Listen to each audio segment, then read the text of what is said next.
Good afternoon, everyone. I'd like to call this meeting to order, please. Before we start, electronic devices are to be switched to a non-audible function during this meeting. We have official advisors around the table today, and your names do appear on the screen when you speak to an item, but you are, just a gentle reminder that you are non-voting representatives on the committee today. And our first order of business is the appointment of chair and vice chair for the committee. May I have nominations for the role of chair of the Government Relations Subcommittee?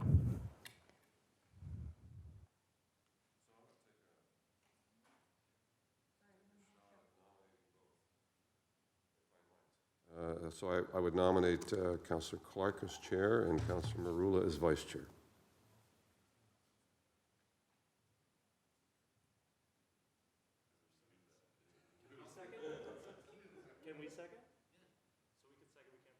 Sorry, no, they cannot second it. Oh, no, yeah.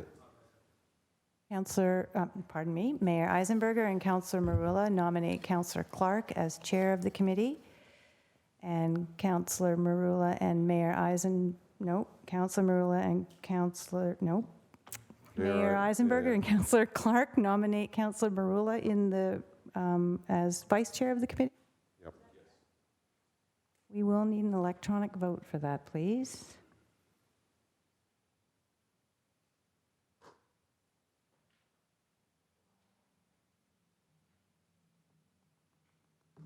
Thank you very much, and that carries. I will pass the procedures on to Councillor Clark.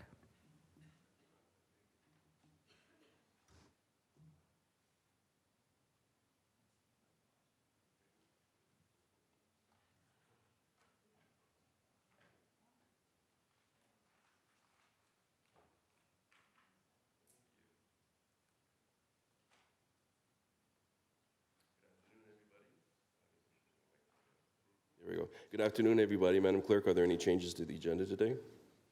We have no changes to the agenda, but the information reports have been distributed to the committee. Thank you. May I have a move and a seconder to approve the agenda as presented? Moved by Mayor Eisenberger, second by Councilor Marula. All those in favor? Do we have to vote on that?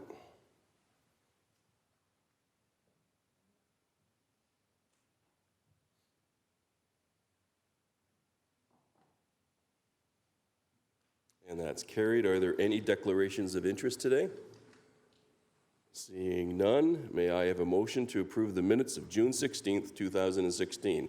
Moved by Councilor Marula, second by Mayor Eisenberger. All those in favor?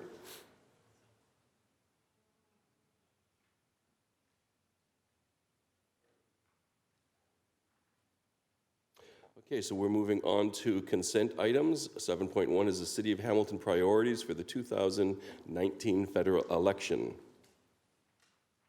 Is there a presentation?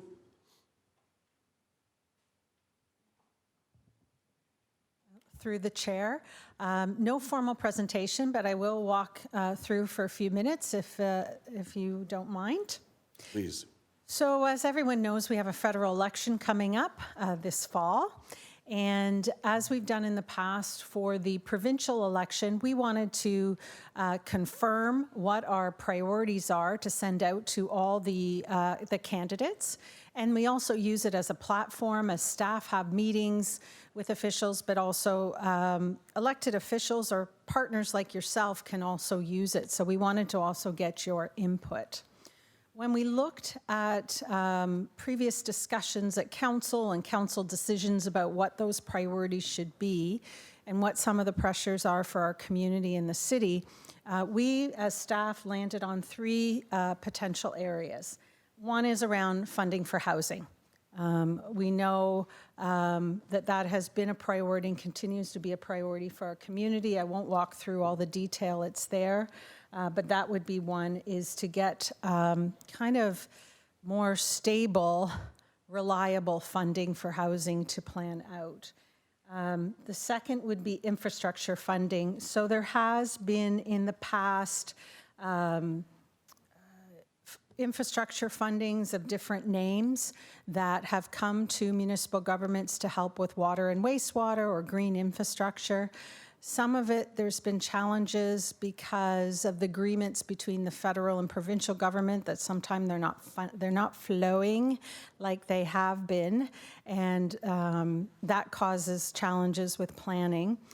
We also know there's extra pressure on our infrastructure because of climate change. And so that puts extra pressure on things we have to do with our infrastructure so that they can adapt to the storms and things we have, as well as mitigate climate change in general. The third one is transit funding. And we know transit is a priority for the community.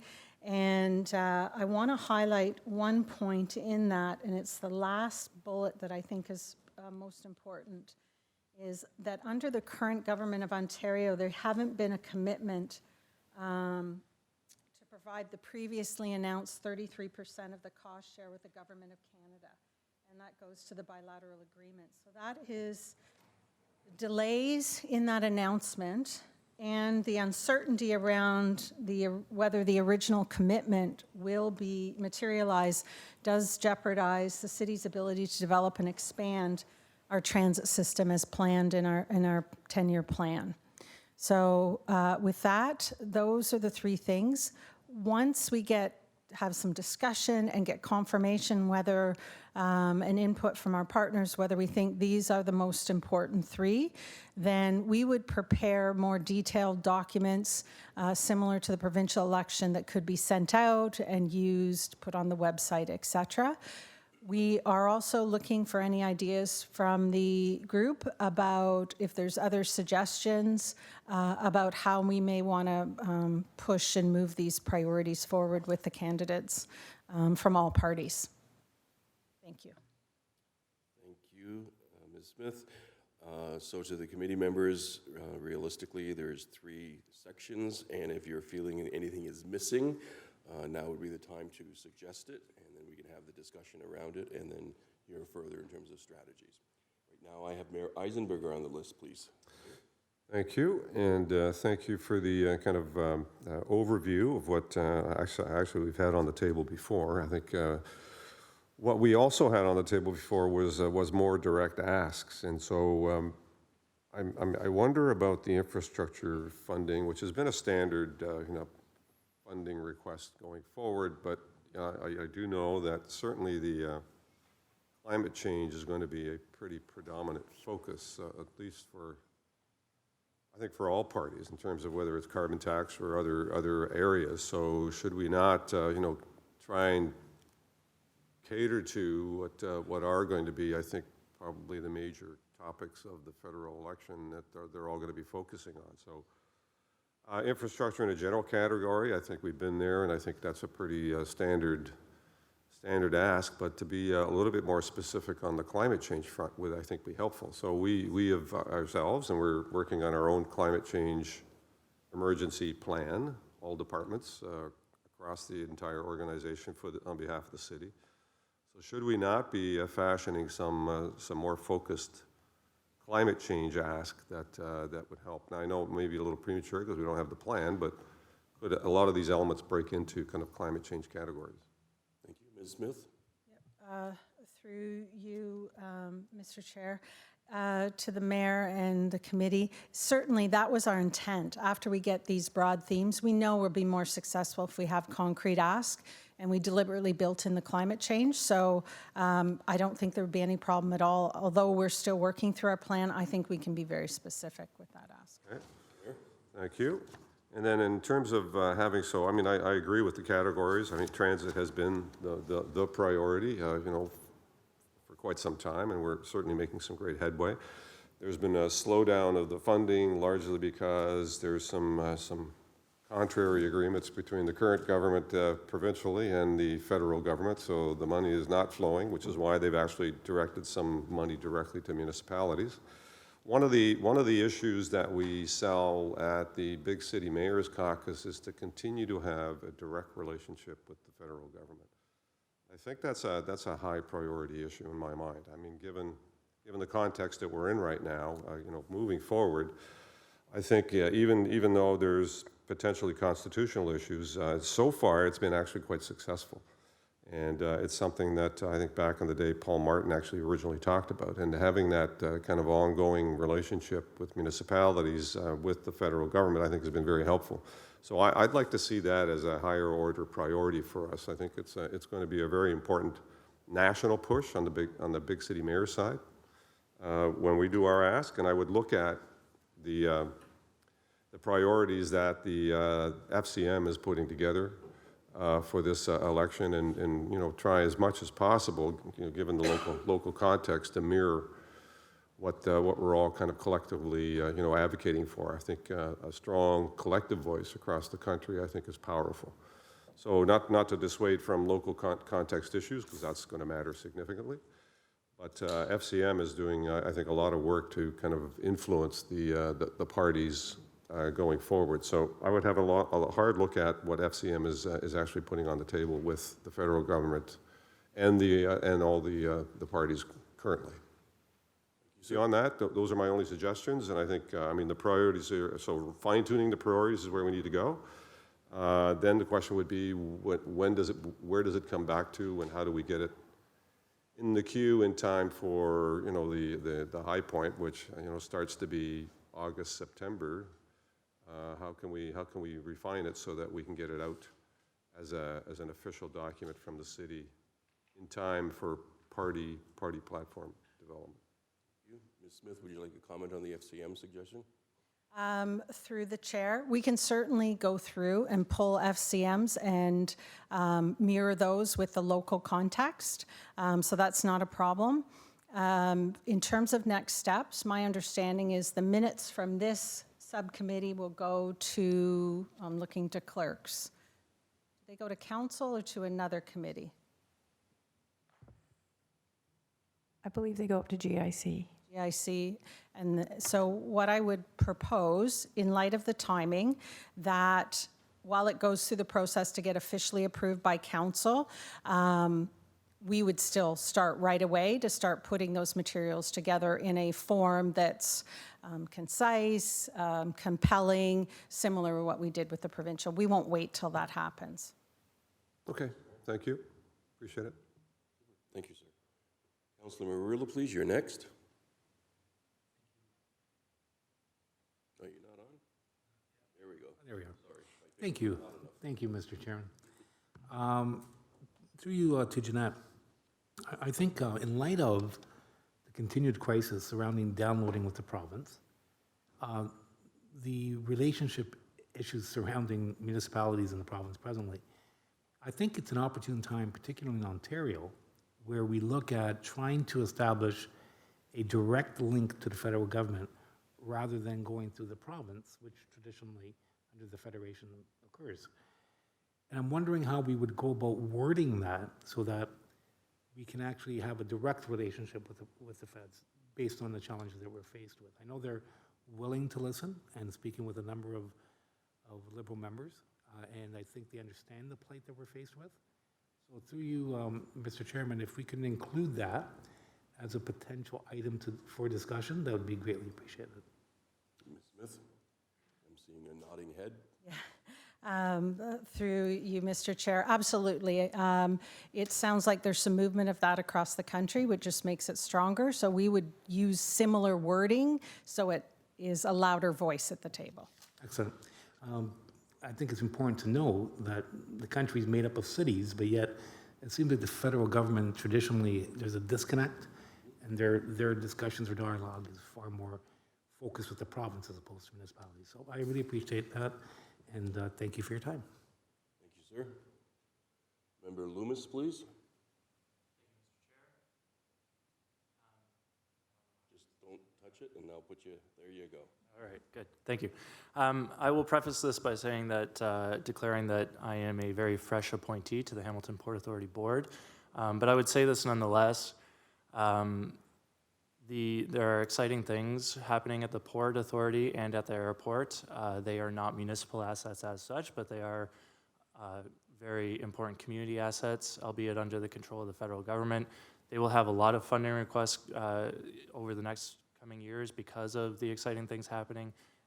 Can we also include them here? Obviously, they have their own their own mechanisms for lobbying the federal government, but it's important for us to show our support. Is there an aversion to also including them on this list of infrastructure assets for which we will seek the federal government's support? Thank you, sir. Members, Ms. Smith, has there been a formal request from the Port Authority? So through the chair, in the past, the city has been supportive of requests from external stakeholders and partners, including the Port Authority, our airport operators, Tradeports, our local educational partners. The process typically is that those stakeholders, those partners bring forward a request asking the city to be supportive of an application. And typically that has been the city's direct involvement as it relates to requests from outside partners or stakeholders, with the exception where the city holds an interest, such as at the airport where the city is the property owner of those assets and requires the city to play a more participatory role in the application. So typically in the past, those requests have come forward to council for endorsement or support. Typically, council have endorsed those applications, and then they're forwarded on to senior levels of government. Member Loomis? So my question is, could we also add them? And you raise a good point, Mike, in that we should also perhaps put our educational institutions on the list of infrastructure funding that we would be supportive of. Mr. Zagaric? Through the chair, as it relates to city building initiatives, an opportunity is to just identify broadly that the city is looking at partnering and working with our external partners and stakeholders as it relates to any opportunities that might involve federal participation or funding. So that could be a statement without a defined ask. There could be a statement added on to the documentation. So if I may suggest, there is nothing stopping the Hamilton Port Authority or any of the educational institutions from forwarding suggestions that would be prudent for advocacy to the federal government from the city of Hamilton. They could do that in a letter, and then this committee would receive that information, and what fits in with the city in terms of theirs, we could proceed with accordingly, maybe even amend our strategy depending on what's being suggested, because we may not know everything. And then if they're moving forward with an ask specific to the Port Authority, we could ask the council to endorse that, which I think is what we've done past procedurally, so that we delineate between what is the Corporation of Hamilton, what is the Corporation of the Port Authority. Does that make sense? Well, my understanding, we would do that anyway. I'm Yes. just talking for purposes of this document that we're going to be sharing to the parties in advance of the election. Should we not also just lay those well, again, those pieces of infrastructure, even though they're not city-owned, put them, delineate those in here as well, because they are matters of importance to the community. It would not hurt for the Port Authority to bring that forward to us for discussion, and then we would go from there. Okay. Does that make sense? Sure. I'm just talking about for the purposes of this document, however. Yes, so you're trying to delineate specifically what is for the city of Hamilton. So suggestions that should be added to this document that you think would be priorities coming from the Port Authority's perspective, that could come to us. We could consider that and make decisions accordingly. A separate letter dealing with an endorsement of anything specific to the Port Authority. Does that make sense? Sure. I'll leave it up to you. Okay. Thank you very much. Mayor Eisenberger, you're next. Just to address that, so I think it kind of convolutes the message coming from the city if we kind of incorporate all the asks from all the various departments. So I'm not. So we own the airport. It's our property. I think we've endorsed and supported all of their asks, and if there are airport-related issues in terms of federal policy that we need to get into, I think that'd be a great place to address them here. On the Port Authority side, unless there's a policy issue that is a barrier to kind of positive development for the Port Authority. And by the way, congratulations, I didn't know you were appointed to the Port Authority. When did that happen? A few days ago. Okay, well, congratulations. Good for you. So, I mean, I wouldn't want to water down the city ask with a whole lot of other asks unless there's a strong imperative to do so. So I would say, let's have the Port Authority communicate with our staff and our airport and find out if there's any kind of overriding policy issues that we need to point out to our federal parties as they move forward that might be a positive impact. So I don't know what they are. So in the absence of that, let's see what they are and then see if we can incorporate them. Thank you. Thank you, Mr. Mayor. Member Lawson, please. I think that the advocacy themes that you've chosen, they're high level, and I suspect that you'll find that they are consistent with what other municipalities are talking about across the country. But when we raised the airport and more specific asks and thinking about that, and I was wondering if any thought has been given to some of the directions where we know the federal government's going, where we think that we might have an opportunity to really showcase Hamilton. So you think about the airport, you think about, we know the government's about to spend a boatload of money on aerospace. Do we want to do any positioning, more specific positioning on advanced manufacturing or aerospace? And maybe it's not formal, because I think it's really important that you support what FCM is saying. And I think it's great if you can tuck under there into these specific projects that are great for Hamilton. But I'm thinking of some of the other pieces out there that we know the government's going to be spending money on. Smith? Through you, Mr. Chair. I think in general, aligning it, I'm not sure if, I know the NDP platform is out. I'm not sure as much as the others, so I'd want to go back and look at that to see whether we can align it. Certainly climate change is one that's coming out. I think we've seen. I'd want to go back and look at that. I wouldn't be able to speak to it directly. So I think climate change is a great one, but I'm thinking more along the lines of looking for economic development opportunities. And I know climate change has some of those, but I'm thinking more specifically about areas within economic development that are real priorities for Hamilton, like advanced manufacturing or some of the areas in healthcare where we know they're going to be spending some money, long-term care, aging, those types of things. I'm just wondering if there's any way that we can position Hamilton in some of the public-facing documents or some of the advocacy as a real center of excellence. Just a thought. Smith, comment? Through you, Mr. Chair. From an economic development standpoint in the airport, we are working quite closely around the infrastructure folks were mentioning in terms of servicing so that we can expand the economic development in that area. I'd like to go and take that back. My concern is that if we're going to be successful, I don't think we want to have a really long document with a whole bunch of asks. I think we will be most successful if we can have several concrete things. So I'd like to take that away. I would caution us not to water it down, would be my advice. Member Lawson? So I would just finish up with saying I totally agree. I think that going in with 1 to 3 priorities is appropriate. And I think these high-level priorities are great and will be consistent with what your associations are asking for.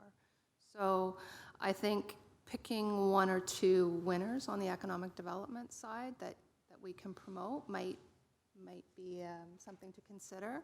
But that's obviously really your call. May be prudent for sure. Anything else? That's it. Thank you very much. Mayor Eisenberger, please. So one more time on the FCM side, I think I should have brought the document with me. I think they've got 5 key priorities that they're focused on.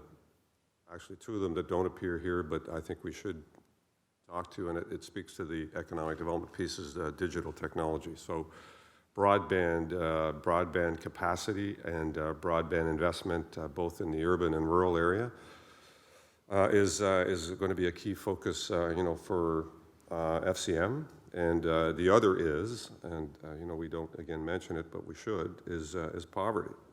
So it does kind of tie into or weave into, you know, infrastructure and some of the housing themes, but I know it's going to be one of the themes that FCM is going to be focused on. So I'm not adverse to 5 themes, quite frankly. I don't think that's a bad thing. That's an ungainly list. But I think they're going to be, if we can match the themes, not unlike what we pointed out a minute ago, in terms of also talking about as a policy directive, a closer relationship with the federal government, which has already happened with this government. We want to encourage that with all parties. So I think those are 3 items that we can weave into this somehow. Do you wish to move a motion so that we can keep track of this as we go forward, so there's actual documentation? Sure, I could add as two other categories, digital technology, broadband capacity, and poverty. Councilor Marula has seconded that. Any further discussion on that motion? All those in favor? I guess we have to vote electronically. It was a decision. All of them are decisions, but I'm trying to follow the rules. And that item has carried. And there is nobody else on the list. Mateo, you're good? Okay, excellent. If I can give the chair to Councillor Marula for a second. To Member Loomis's suggestion about the Port Authority, there may be synergies based on what I've heard from Member Lawson with the airport and the Port Authority. I know Niagara has applied for funding for a trade corridor that the feds are funding, and I know that the Port Authority is concerned about the amount of congestion on the QEW as well as the airport. So there may be other things that we could look at. I'm just looking to staff that we can just pay attention, because there are specific things that the federal government has indicated they're willing to look at. It would be wise, as the mayor has said, that we look at those also and include them accordingly. Thank you. I'll take the chair back, Councillor Marula. So I now need a motion to receive the information report. All those in favor, show of hands. Carried. Anyone opposed? Nope. Thank you. Item 7.2 is now before us. And just let me open it up with my computer here. Is there a report on this one?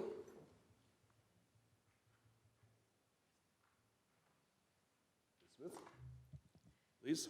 Through you, Mr. Chair.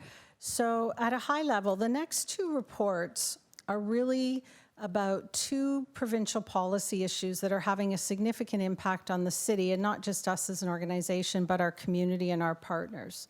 And so we felt it prudent to bring these 2 forward to let our partners know. The first one is Bill 108, and at a high level, this bill is having impacts on us in a couple of areas. One is around development charges and how we fund, and whether growth is still funding growth. And we can certainly go into more detail from our technical experts. And the second is around the Planning Act and impacts it's having around timeframes for which we have to approve applications, and the impact that that's going to have as well. In terms of opportunities to influence government on this, a lot of it's been approved already. They're moving into the regulation phase with extremely short timeframes. And while we have put our positions forward and attached them to this report, and staff will continue to participate in those consultations to advocate for the city's position, I think it's fair to say there's not a lot of optimism that we will make any substantial changes, and we'll have to come up with strategies to address the impacts. And with that, if you'd like more detail on both the planning impacts and the DCs, we could ask staff to speak to it. So we've got 7.2, 7.3, and 7.4. So we're dealing with each one slightly separately. So right now we're dealing with the Planning Act issues. If I can give the chair to Councilor Marula for a second, please. Now I got to turn his mic on. There you go. You should be on. Yeah. So my perspective is, when the government moved the bill, and then gave 30 days of comment on the EBR. And the approval of the bill, final reading, third reading, happened within 24, 48 hours of that 30-day timeline. I don't think they were really interested in hearing our comments. They simply passed it. So it might be prudent for us to start to gauge what is actually happening as the regulations come in, what the actual impacts are, what the financial impacts are, and then begin to share that information with the government, because it's quite possible that there's unintended consequences that they were not aware of in their zest to get it approved quickly. That would be my suggestion. Mr. Chairman, I'm not sure if... So through the chair, I appreciate and understand Councillor Clark's suggestions as it relates to conveying to this provincial government what the local impacts will be of the policy changes they are proposing. One of the challenges staff are facing is surrounding incomplete information. So as it relates, not to get into the mechanics of some of the policy changes, but there is a shift in funding tools for municipalities, for instance, away from development charges into a new regime called community benefit charges. What municipalities do not know at this time is what that funding capacity will be through this new regime. And while reference is made through provincial statements as it relates to municipalities retaining their revenue potential, again, we are working with imperfect information as it relates to how much revenue will municipalities be able to generate through this new regime relative to what we were able to generate under development charges. And so that represents a challenge as it relates to staff's ability to assess and share with council in the province as to what this will represent in dollar terms. What we appreciate and understand is this shift away from growth paying for growth will represent challenges, different challenges for different communities. In the case of Hamilton, the policy shift essentially will transfer more of the cost of growth we expect from the development activity onto existing taxpayers and ratepayers. And that represents a unique challenge for Hamilton, where our property taxes relative to household income are a greater challenge than some of our neighboring municipalities. So again, the impact may be that it creates further challenges for existing taxpayers, ratepayers. Our challenges without understanding the capacity we will have as it relates to generating recoveries through this new regime. We are not able to definitively identify to council and to the province what that will represent in tax shift from growth onto existing. Thank you very much, Mr. Chairman. So when I look at some of the issues that were in the bill, changes to LPAT, the de novo hearings, going back to that from the other, so there may be an impact in terms of the transitioning, but there will be definitely an impact, Mr. Chairman, when we're talking about shorter timelines on deadlines for non-decisions. I mean, that has shrunk rather significantly, and that is going to impact the municipality, because we're going to have to try and get the actual studies done quicker, which means more resources. So tracking that type of information, I think, would be important. I'm not sure what the mandatory mediation is going to accomplish. We could find ourselves in a situation where there's one party at LPAT who really didn't want to be at LPAT to begin with, and now they're being forced into mandatory mediation, and they don't want to be in mandatory mediation. We're not sure how the regulation on that is going to shape up, who gets the authority, but we need to track those things, get reports back to council, and then from that begin to address an advocacy process to the provincial government. This is what it actually meant. We understand the intent, but here's what actually happened. Same thing applies with the urban boundary expansions that can be done by the private sector. We're trying to modify our fees and applications to be prepared for that, but we really don't know the amount of resources that are going to be required or how much uptake there's going to be. There could be none.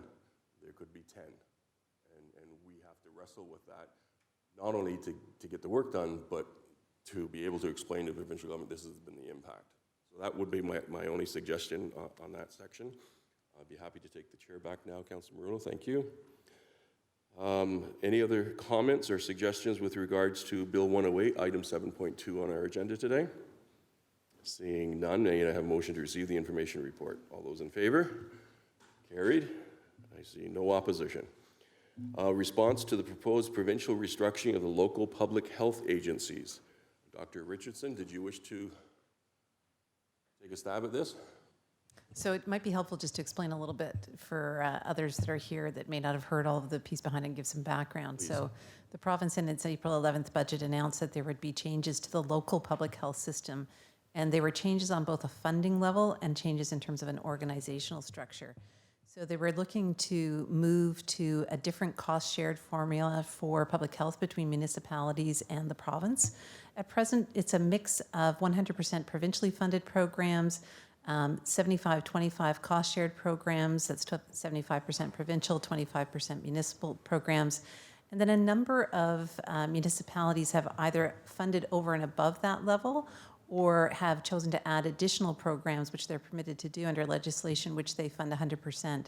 So here in Hamilton, overall, we sat at about a 70-30 funding level for all of those types of programs, the 100% provincial and the 75-25, plus we paid extra for additional municipal programs. So the funding formula change that was originally announced was to shift to a 70-30 cost-shared formula for all programs, so that would have a hit in and of itself, and then to 60-40 by the year 2021-22. They were going to give us some one-time funding to help make that transition, and then they announced that they would hold back on everything pending further discussion with municipalities and other interested parties. The other side is the restructuring piece of it. And so for a long time, when it comes to looking at public health and how it's structured in Ontario in particular, there have been reports that have been done looking at what's the optimal structure for public health. And for many areas of the province, you have to understand the smallest health unit in Ontario covers a population of about 42 or 48,000 people, so much smaller than Hamilton. The largest is that serves Toronto, which is about 3 million people, so huge diversity in terms of size and services. And as you can imagine, for those areas that have very small populations that they serve, having the range of services and the number of staff and the sort of critical mass, as we call it, so enough people around the table to talk about the issues, is a challenge for those areas. And so particularly as public health has been examined over the years, post-SARS, post the Walkerton event, and again with an expert panel that the Liberal government had struck in about 2016 or reported out in 2017, they've been recommending amalgamation of some of those health units in order to improve critical mass. In 2017, that was done as well to align with the LHIN boundaries, which we now know are changing because of the new Ontario health teams.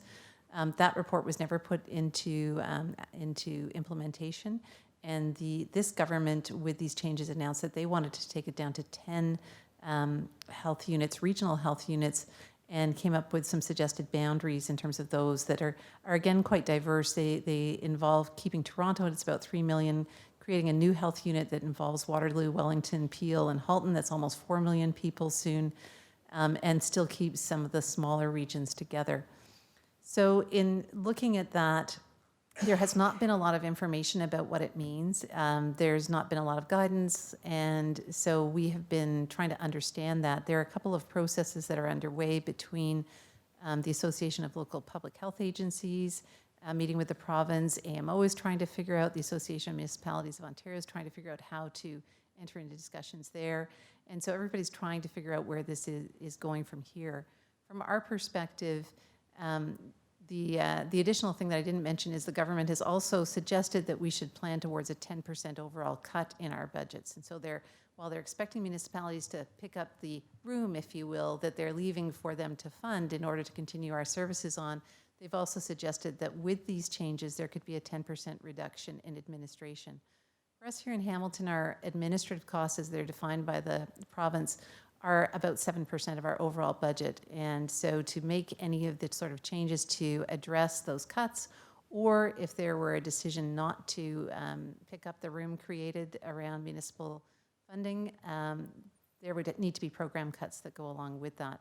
The overall impact is about 4.7 million in the first funding shift and another 4.7 million in the second funding shift, if we were to maintain the services that we do today at today's dollars. So that's not even accounting for inflation. So overall, we've been looking at options. You'll see here that Council has put forward some principles that is suggested go forward in any sort of restructuring that should happen. Things like there being representation on whatever regional board is put in place from the local municipalities. Things like having influence on what additional programs it could still provide that are important to this particular area. I know from my own perspective, in terms of being a medical officer that's practiced locally for about 24 years now, public health happens locally. We can do all sorts of things at the policy level, and we see that, and those are important pieces. But what we do and how we make change happens with the people, the organizations, the institutions, the businesses that happen here in the local community. And so we know locally, talking about those things, working through issues, working through solutions is a critical part of keeping people healthy and safe, which is our overall mandate. Thank you, Doctor. Appreciate that. Mayor Eisenberger, please.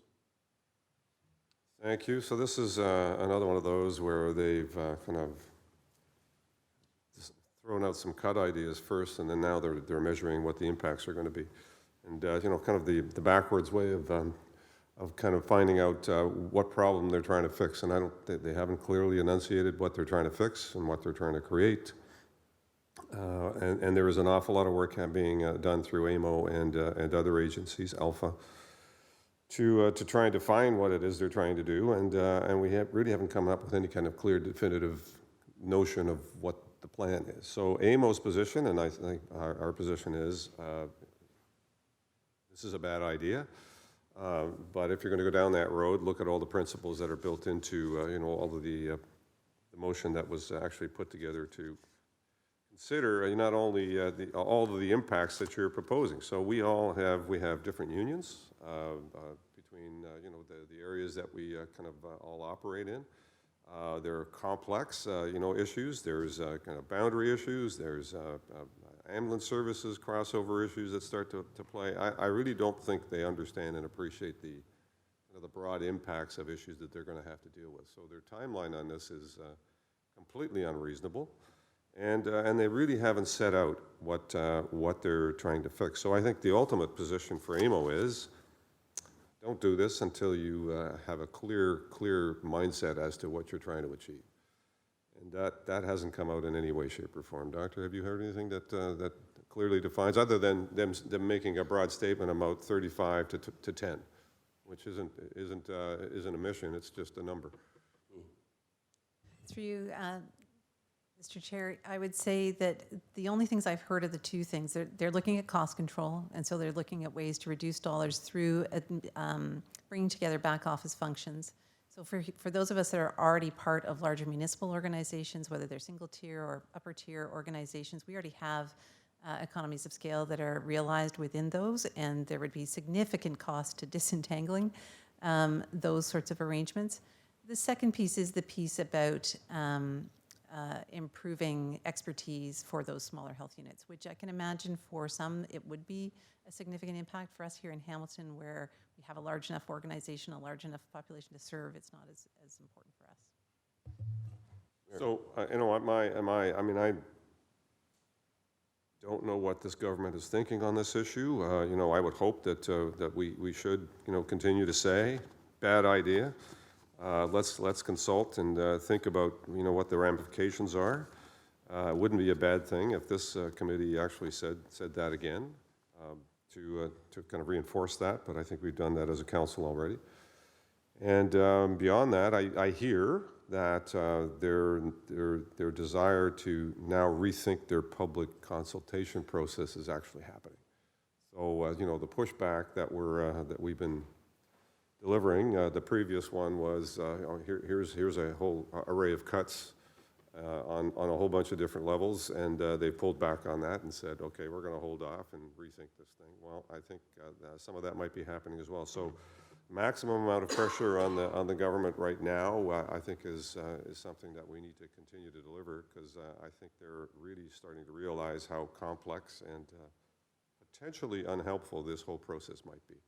So I would say that this committee could once again reinforce the notion of better consultation, hold off on doing anything until we've had, full understanding of what the mission is, and a full round of consultation with municipalities before they lock anything in. Thank you, Mr. Mayor. Appreciate that. Member Lawson, please. I think one of the suggestions was that Mayor write to the Minister of Health and Long-Term Care, sort of explaining what some of the challenges are, and I'm sure that this would be incorporated in any letter, but just in case. I think that it would be helpful in there to explain in a really productive and constructive way that preventative health care and education programs that are offered through public health actually help to solve their hallway medicine problem. So look at what their core priorities are and then reflect those back to them. So I'm sure you're already incorporating some of that messaging. In addition to some of the points you brought up earlier, Dr. Richardson, just about the cost of detangling and how much the City of Hamilton has already done in this area. I think that's important, but then go back to them with some of their own messaging. I just think it would be helpful to include. Thank you very much. Councilor Murillo, if you can take the chair again, please. I've got your microphone on. So to Dr. Richardson, there were smaller public health units that at one point were sharing medical officers of health because they didn't have the wherewithal to fund their own. Is that still happening in Ontario? Through you, Mr. Mayor. No, under the previous government, there was a strong push to stop that from happening and to comply with the Health Protection Promotion Act, which says that each health unit must hire its own medical officer of health. They're also, at that time, under legislation, required to have other positions as well. And so we had almost gotten to the point where by far the majority of positions were both filled and filled with unique medical officers spending at least 80% of their time doing that function. So that's not, by and large, the case at this point. So could the strategy, or the desire of the government have been to try to get those smaller public health units to a size where it was more efficient and manageable, as opposed to, I mean, what they're now doing is just cutting from 35 down to 10. That's a significant cut. So I know the previous government was looking at that. I'm just trying to understand their strategy.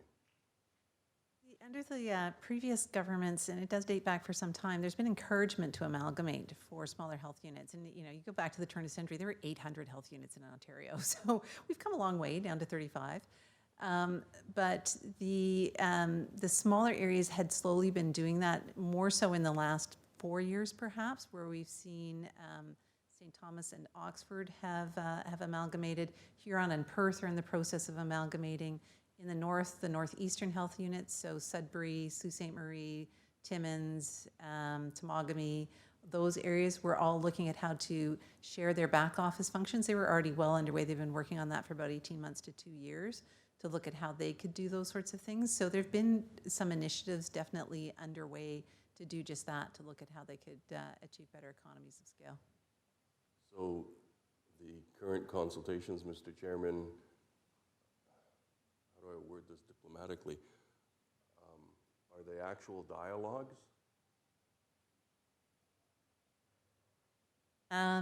Through you, Mr. Mayor, the current dialogue is happening in an absolute shroud of secrecy, so it's a confidentiality around the meeting. So we don't hear anything from the meetings per se in terms of what's happening there, except to hear that they are planning a greater consultation to roll out over the summer. And so we are anticipating that there will be some form of broader consultation during July and August. So then, given that, Mr. Chairman, and given the mayor's comments, would it not be prudent that this committee has a motion to reaffirm our concerns and have council reaffirm prior to the beginning of the consultation period so that they would have that information before them? Dr. Richardson? Absolutely, that would make sense. So at the appropriate time, if you could move that motion, that would be great. Councilor Murillo, you're okay? Okay. So I'll put you on the list, Mayor Eisenberg. There you go. You're ready to go. Okay, I'll move that. Okay. What he said. Councilor Marilla, are you going to support that? It's a reaffirmation of the motion that's already, I mean, I think what we could say is go fix public health units where there's a problem. This one doesn't have a problem. I think there's many others that don't either. But there are some in the province of Ontario that have significant problems of delivering, good, well-rounded public health. So I think we can add that as a kind of an added addendum to this, that there is things to fix, but they're not here. And I might suggest, oh, sorry, I'm in the chair. Go back to Councilor Marula. I might suggest the issue of communicable diseases. I recall seeing, I don't know, I think it was 10 ministers of health come forward from previous governments, all raising the concern, and they talked about SARS. And we know from experience that medical officers of health on the ground in those communities, when there is such an outbreak, it's incredibly valuable to not only the community, but to the province and to prevent the spread. So perhaps we can include that in the commentary. Dr. Richardson? If I could, through you, Councilor Merle, I think you're chair at the moment. I would agree in terms of the importance of the local connection, the local, working through the issues and having that presence and that advice locally is very important around communicable diseases, other health protection issues, whether they're air quality issues or whatever they may be. I think it is really important, though, to remind ourselves, though, what the major causes of death and disability are today, and they are not communicable diseases. They indeed are the chronic diseases, heart disease, cancer, stroke, respiratory disease, and all of those things. And I think reminding ourselves that public health needs to evolve, and what we've heard during this whole discussion is a lot about how we have to return to the core of public health, which is generally seen as communicable diseases and environmental health. But the work that we do in terms of a chronic disease, the built environment, cancer prevention, when we're talking about physical activity, exercise, transportation, as Ms. Smith is just saying just now, she's done a lot of work in Peel, having been there before, in terms of how that all influences health.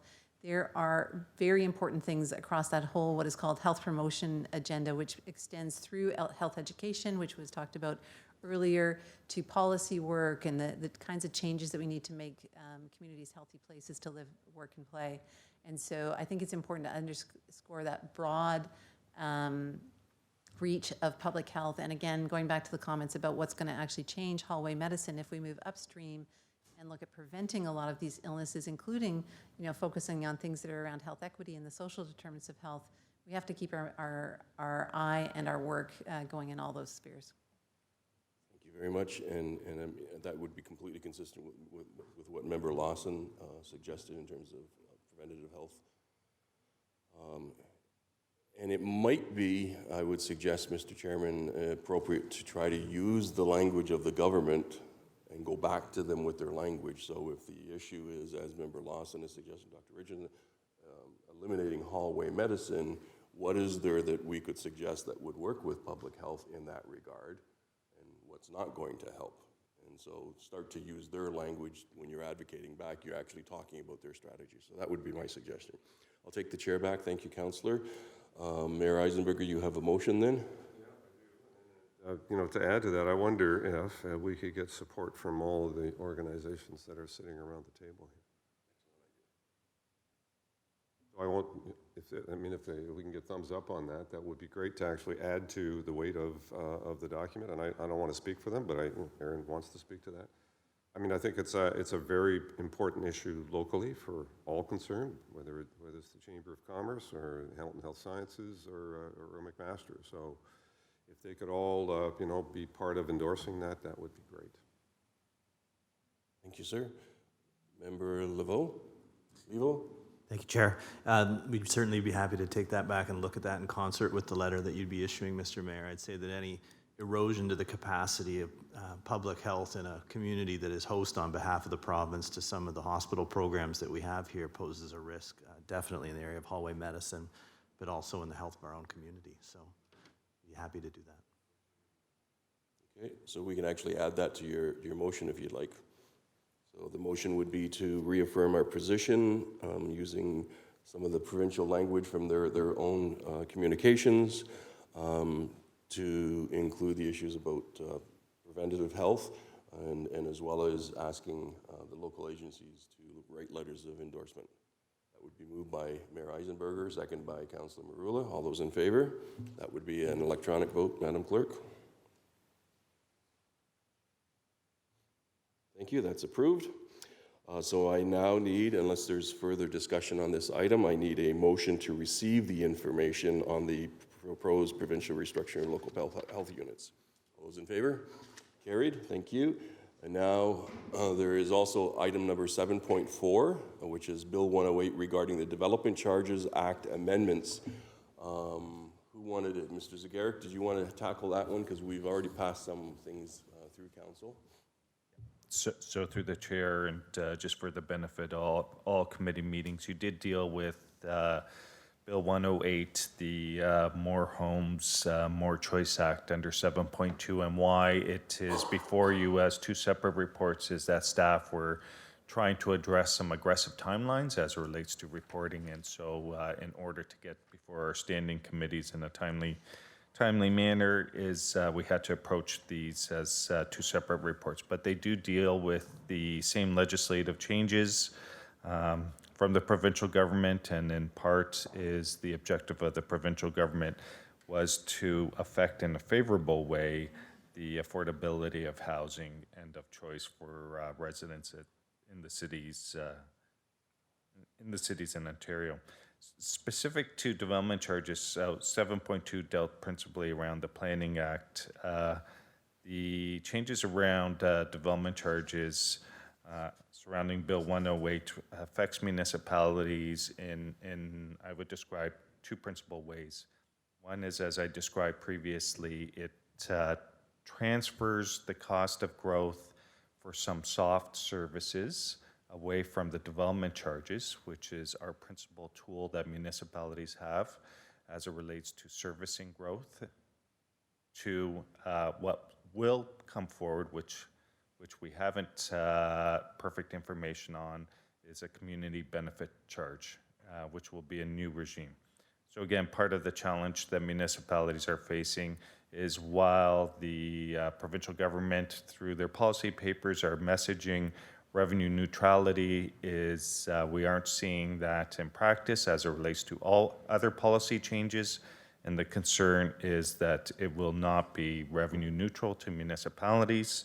And as a result, it will have an impact on municipalities that may work against the provincial policy objective, in that it could affect affordability, home affordability, in municipalities where the cost of growth in part gets shifted onto existing taxpayers. It could cause more red tape at the municipal level as it relates to reviews as well as approvals.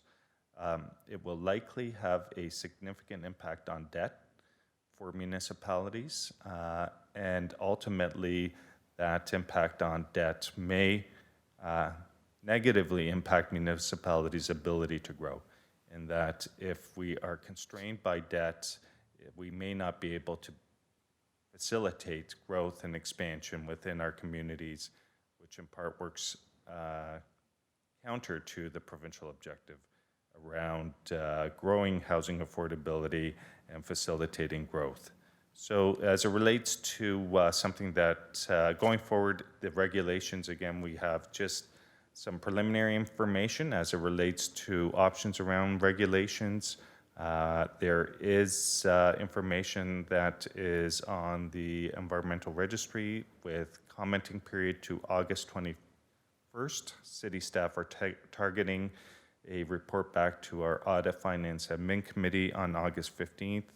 We'll have a better appreciation of what's being proposed at that time, but something for this committee to consider at this point may be that principle around revenue neutrality for municipalities. If the objective is, as the policy statements state, that any regime be revenue neutral to municipalities, that would mitigate risks going forward as they develop their final regulations.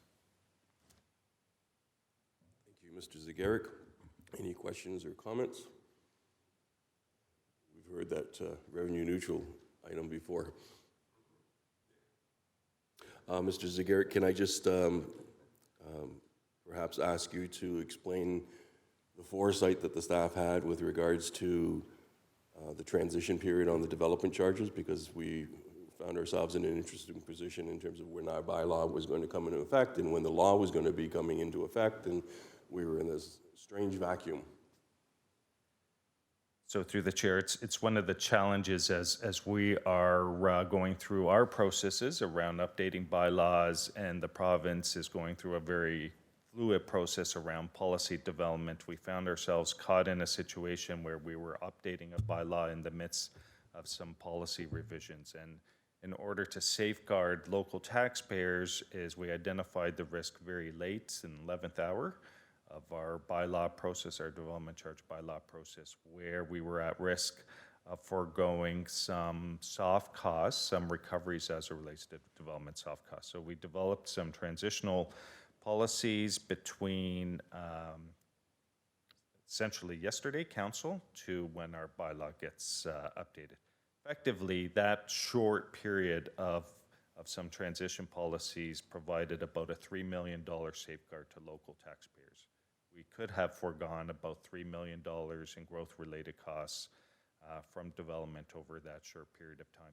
That just identifies some of the challenges, and we recognize we need to adapt to some of these strict timelines and some of these aggressive timelines, but municipalities are having to work in a collaborative way to try to identify some policies or safeguards for existing taxpayers. That was one of the actions the City of Hamilton took and other municipalities are having to take. And I would suggest going forward, as the regulations ultimately come forward and the new community benefit charge regime is brought forward, we'll have to work collaboratively with other municipalities as to how we approach these regime changes. Again, one of the challenges that Hamilton has versus some other neighboring municipalities is how to balance the need to help facilitate growth with trying to manage the tax burden on existing taxpayers. Thank you very much, Mrs. Zagarek. And it's funny that a very simple question that was asked in planning became a 17-page comprehensive and complicated document that people didn't even want to read. But you did the job for us, and we really appreciate that. So thank you very much. So might I suggest then that item 7.4, we would proceed with the receiving of the document, perhaps when the final report that you're preparing, Mr. Zagarek, for that August meeting, if it could be emailed to the committee members here so that they're informed about it. And then if they have any questions or they want us to deal with anything specific at that next Audit and Finance Committee, then we can hear from them at that particular point in time. It would just keep the conversation going is what I'm suggesting. Does that make sense, sir? So through the chair, we'll work with our clerk's division, and we can disseminate that information to the committee members. Super. Thank you very much, sir. Any other comments or questions on 7.4? Seeing none, Councillor Mayor Eisenberger is moving it, and Councillor Marula is seconding it. All those in favor? Carried. Any other questions from the committee? I thank you all for your participation here today. Thank you for coming. We now need a motion to adjourn. Moved by Councillor Marula, seconded by Mayor Eisenberger. All those in favor? Do we have to vote on that one? Nope, carried. Thank you very much. Thanks, everybody.